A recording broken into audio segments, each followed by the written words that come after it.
अस्सलाम वालेकुम 10 क्लास। क्या हाल चाल है बच्चों आप लोगों के। उम्मीद है बेटा आप सब खैर खैरियत से होंगे।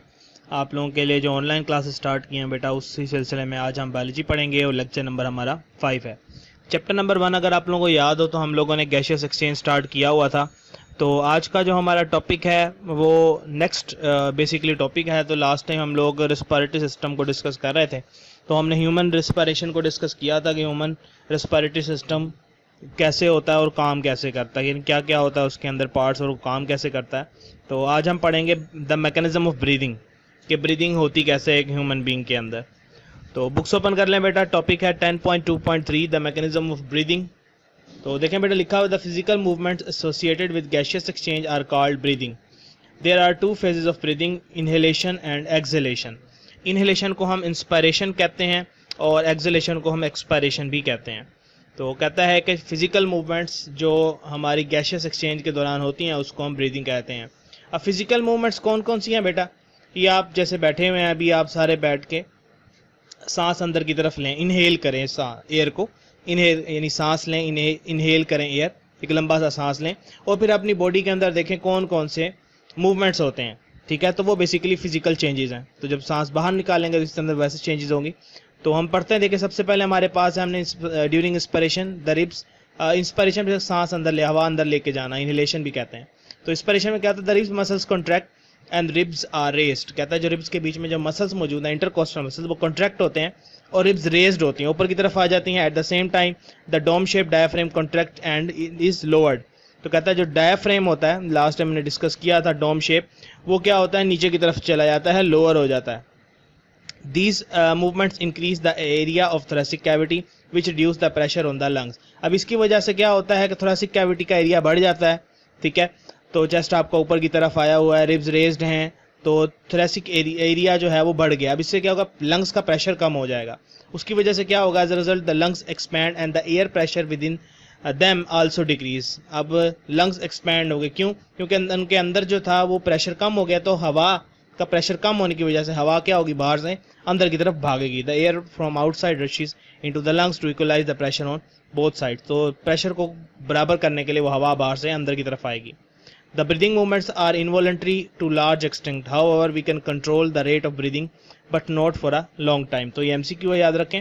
ब्रीदिंग मूवमेंट्स इनवॉलंटरी हैं, लार्ज एंड एक्सटेंट, लेकिन हम थोड़ा सा उसको कंट्रोल कर सकते हैं, ज़्यादा कंट्रोल नहीं कर सकते। तो मैं आपको ये डोम शेप के जो हमने डायफ्रेम की बात की है वाली, इसका मैं फंक्शन बता दूं बेसिकली क्या है। हम यहाँ पे आते हैं, एक्सपेरिमेंट हमें दिखाया हुआ है। हमने एक बोतल ली, ठीक है, बोतल का ऊपर वाला एंड जो है हमने उसको टाइट कर दिया, उसके बीच में से एक स्ट्रॉ गुजारी, स्ट्रॉ के दो एंड, दोनों में हमने बलून्स कर दिए, अटैच कर दिए। ठीक है, और नीचे से उसको काट के यहाँ पे हमने एक और बलून या रबर शीट अटैच कर दी। अब ये इसको याद कि ये डायफ्रेम है।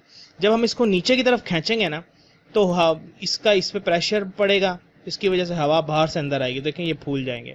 तो यही काम बेसिकली आपका डायफ्रेम करता है। तो ये एक्सपेरिमेंट है छोटा सा। तो अगर आप लोगों के पास चीज़ें हैं, कोई बोतल मौजूद है, तो इसको परफॉर्म करके देखिएगा, काफ़ी अच्छा एक्सपेरिमेंट है।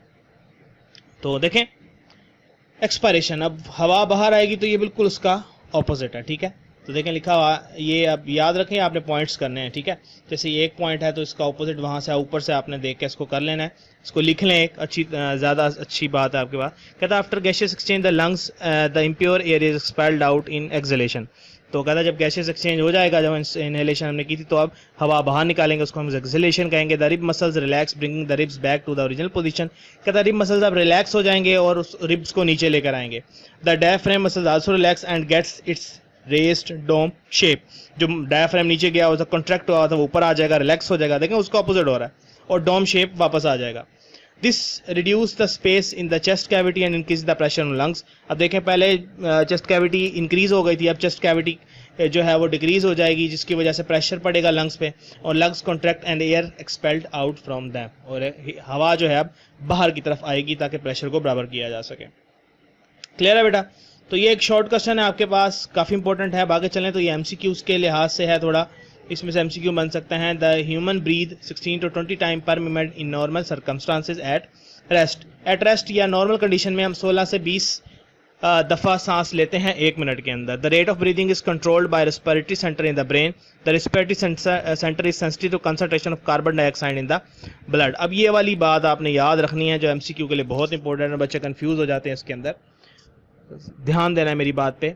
देखें, हम 16 से 20 दफ़ा सांस लेते हैं नॉर्मल कंडीशंस में या रेस्ट में है, जैसे हम हल्का फुल्का चलें तो 16 से 20 तक हम 1 मिनट में सांस लेते हैं। और हमारा सांस जो है उसका रेट ऑफ रेस्पिरेशन कौन कंट्रोल करता है? हमारे दिमाग के अंदर एक रेस्पिरेटरी सेंटर है, वो कंट्रोल कर रहा है। अब वो रेस्पिरेटरी सेंटर किस चीज़ को देख के सांस की जो रफ्तार है उसको बढ़ाता है या कम करता है? वो करता है कार्बन डाइऑक्साइड इन ब्लड।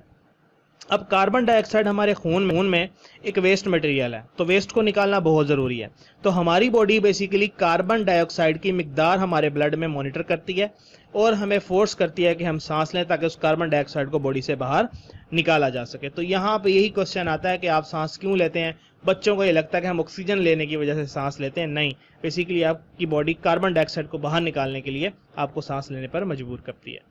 आगे देखें, लिखा हुआ है व्हेन वी डू एक्सरसाइज और some hard job our muscles carry cells carry out cellular respiration at a greater rate. It results in the production of more carbon dioxide which is released in the blood. This greater than normal concentration of carbon dioxide stimulates the respiratory center of the brain.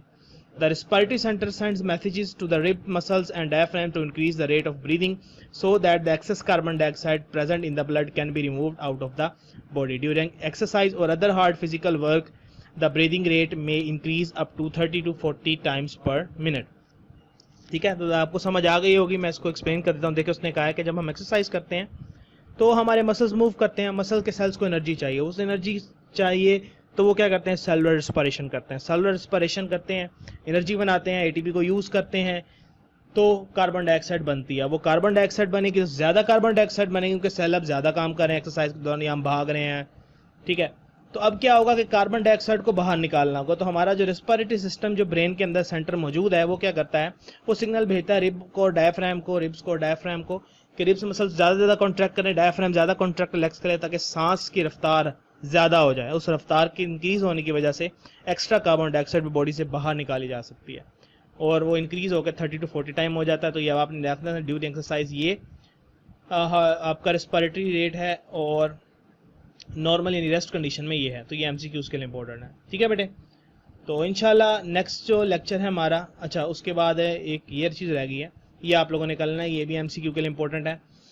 ठीक है, इसमें से ये पहले दो आपने याद कर लेना, ये ज़्यादा इंपॉर्टेंट है। वो ये पूछते हैं कि कार्बन डाइऑक्साइड इंस्पायर्ड एयर, जब हमने सांस लिया तो 21% थी, लेकिन सांस बाहर निकाला तो 16% होती है, क्योंकि ऐसी बात है ये तो हमें चाहिए ना, तो कुछ एब्जॉर्ब हो जाती है, बाकी इतनी बाहर निकल जाती है। ठीक है, उसके बाद हमने कार्बन डाइऑक्साइड इंस्पायर्ड एयर में देखे कम है लेकिन एक्सपायर्ड एयर में ज़्यादा, क्योंकि हमारी बॉडी से बाहर निकलनी तो इसलिए ज़्यादा है। ठीक है, तो ये आप लोगों ने इसको याद रखना है। इसमें ये दो आपने कर ली, बल्कि नाइट्रोजन के लिए तो सेम ही है, तो ये दो आप याद कर लें। ठीक है, तो ये एमसीक्यू के लिए इंपॉर्टेंट है।